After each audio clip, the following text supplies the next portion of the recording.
આડોડિયાવાસના રહેણાંકમાંથી Ghogha road પોલીસે વિદેશી દારૂની બોટલો જપ્ત કરી, આરોપી ફરાર। ઘોઘા રોડ પોલીસ મથકનો સ્ટાફ પેટ્રોલિંગમાં હતો તે વેળાએ બાતમી મળી હતી કે આડોડિયાવાસમાં રહેતા પૂજાબેન પ્રદીપભાઈ રાઠોડ તેમના રહેણાંકી મકાનમાં વિદેશી દારૂ રાખી વેચાણ કરે છે।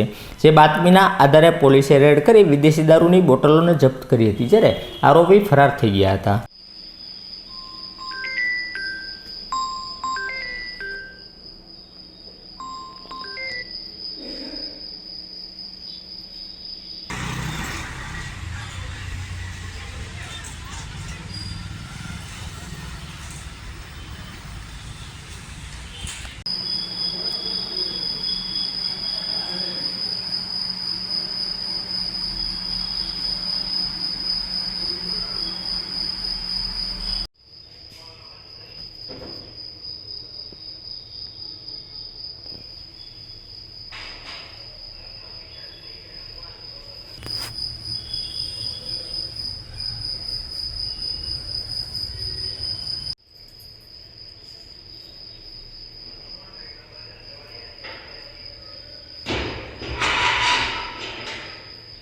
પાછો ભેગો થઈ ગયો અડધો તેવીને છે, હો. હે?